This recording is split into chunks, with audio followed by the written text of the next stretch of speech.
Action cameras and gimbal cameras started as niche products. When the first Gen Go launched in 2019, paying almost smartphone money for a tiny camera was hard to justify. Beyond convenience, it didn't offer much over a phone.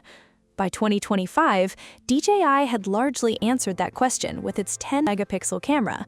The idea was simple: make recording effortless enough, and people may eventually feel they need it. Timing helped too. In the post-mask era, filming everyday life became mainstream, while social platforms kept pushing a loop of creating, watching, and creating again. Where demand grows, manufacturers follow. Honor's answer is the robot phone, a smartphone combined with a gimbal camera, but taken much further. Big thanks to my tech partner over in China for providing this footage. I really appreciate the support in making this video happen. Hey everyone, Stella here from techiestreet. If you're into staying updated with the newest gadgets, make sure to hit that subscribe button and turn on notifications so you don't miss any of our latest tech content. From a marketing perspective, it's easy to understand the appeal. It's new, yet familiar enough to grab attention. But as a product, the idea is even more interesting. Turning a smartphone into a gimbal camera makes sense for Honor. It removes the complex structure of a traditional gimbal while keeping smartphone interaction, computational photography, and powerful video processing. But the robot phone's defining feature is obviously its gimbal camera. It uses a 1.1-inch 200-megapixel CMOS sensor with 0.6 micron pixels. If you're familiar with smartphones, that may sound familiar, because this type of sensor is often used for telephoto cameras. So why did Honor choose it? First, size. A gimbal camera needs extra housing and mechanical parts around the sensor. A larger CMOS would create even more engineering challenges. Second, there's the 200-megapixel resolution. It supports in-sensor zoom, or ISZ, allowing useful 2x and 4x zoom without a huge quality loss. For everyday gimbal shooting, that's a big advantage. We won't get buried in specifications. As the first manufacturer entering this category, the real question is simple: how well did Honor actually execute the idea? Functionally, you get 8 smooth movement modes, FPV lock, multiple gimbal modes, and controls like a zoom wheel. These are exactly the features you'd expect. And in real-world use, the gimbal itself is impressive. Positioning is excellent, stabilization is strong, and it opens up plenty of creative shooting possibilities. There is one software issue. The gimbal can feel slightly slow to react. Instead of responding instantly, it sometimes waits to detect your movement first. It doesn't really affect final image quality, but the delay can feel uncomfortable. If it's mainly a sensor sensitivity issue, Honor could potentially fix it with a software update. With smartphone cameras, we usually talk about photography. Leica, Zeiss, and Hasselblad are strongly associated with still images. But this phone is built around video, so Honor needed a different direction. That's where ARRI makes perfect sense. ARRI has been part of the film industry for over a century and helped establish professional filmmaking standards. Its reputation alone gives Honor's robot phone serious attention. There's also a practical advantage. ARRI's camera systems focus heavily on expandability and usability, something a normal smartphone can't easily replicate. And like Hasselblad's color science, Honor can benefit from ARRI's expertise in color and cinematic imaging. The robot phone uses ARRI's LOG-C3 to preserve color information and highlight performance. It also brings ARRI's famous LUTs, giving footage a distinctive cinematic character. The result looks far more cinematic, and you can even preview that look while recording. But there's a strange limitation.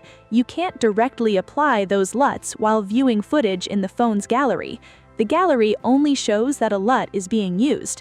To preview another LUT, you have to enter AI editing and select it there. You can still review the footage, but imagine shooting an amazing video with this unique setup, then opening the gallery and seeing a flat gray image when showing it to friends. That instantly reduces the emotional impact. Hopefully, Honor fixes this. Ideally, there should simply be a button beside the footage to switch LUT previews instantly. When I first heard Honor was making this phone, I couldn't imagine how they'd make it look natural. I expected something strange and overly futuristic, almost like carrying a Vision Pro. But after seeing it in person, I have to admit, the design is surprisingly stylish. The exterior uses a thin, smooth cover that hides a surprisingly compact gimbal mechanism. Combined with the Star Trail silver finish, the phone has a strong metallic look. But what really surprised me was Honor making the phone thicker while shrinking its overall footprint. Once I held it, the reason became obvious. The smaller body makes the camera bump feel much more natural, and honestly, nobody wants a massive camera bump on a device like this. A huge part of pocket camera appeal is the shooting experience. A smartphone can't copy that exact shape, so making the body smaller improves one-handed shooting and reduces how noticeable the weight feels. At first, you might think Honor sacrificed too much just to fit a gimbal inside, but after using it, those compromises feel surprisingly small compared with what this design could bring to the entire gimbal camera category. Recently, many of you probably saw comparisons between popular gimbal cameras, and one thing stood out to me. Their biggest advantage is how compact they are. Trying to fit everything into a 2-inch display and its body is already difficult. Then you have to manage heat, controls, battery life, and expansion. For a smartphone, many of these problems disappear because those systems are already built in. The robot phone's audio is also surprisingly good. In many cases, you may not even need an external microphone. The phone also has a built-in AR film, while its 6.8-inch display with a peak brightness of 6,800 nits feels almost luxurious for a gimbal camera. As a shooting monitor, for reviewing footage, or simply navigating, it's excellent. But there's one important point. There's still a gap between what this concept could become and what it currently delivers. The shooting interface could be more polished. Custom layouts for left and right-handed users would help. More physical or haptic feedback from the lever would also make the controls feel better. Another major advantage is the workflow. Because it's a smartphone, your footage is already there. You can instantly store, edit, and share it without transferring files between devices. From this perspective, the unusual design isn't really a shortcut.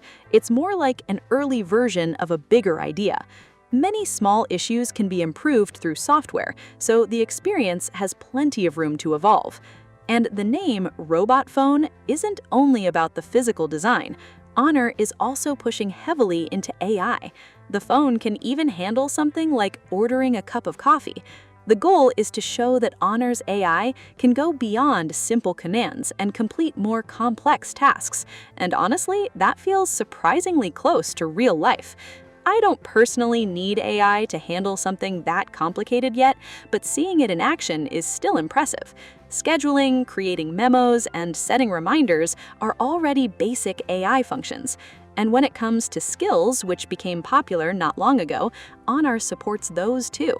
You might think these features are old news, but remember, this is a consumer product. Familiarity still matters. These tools can make daily tasks easier while also creating an emotional connection. Otherwise, how do you think Dubao became so popular? And if plain text AI isn't enough to create that connection, Honor takes things further by using the gimbal camera to integrate Nomi physically. And this is where things get really interesting. You can talk to Nomi, use it as an assistant, and even make it dance. Honor has also created performance packs for it, with the whole concept focused on companionship. Don't immediately ask, what's the practical purpose? Instead, ask future car owners how often they talk to Nomi. Look at the huge number of AI robots being sold on Taobao, or simply try one yourself. Show something like this to someone who isn't a tech enthusiast, and there's a good chance they'll instantly find it fascinating. I don't think we need to debate whether today's AI is still immature, or whether some features aren't serious enough. Technology doesn't always need to feel cold and technical. Making it more human, easier to understand, and more enjoyable is a positive direction. So we've talked about the robot side and the smartphone side. But what does the robot phone really represent? To me, it's a fascinating break from today's increasingly similar smartphones. If you still think carrying a normal phone with a separate gimbal is more practical, that's completely fair. But for Honor, this could mean much more. It could open a new direction for smartphone imaging, create a new battlefield for gimbal cameras in the computational photography era, or even offer a glimpse of what the AI OS era might become. By combining all these technologies, the robot phone could be the beginning of Honor's next product era. And that's where we'll end today's video. Thanks for watching, and I'll see you in the next one. Bye!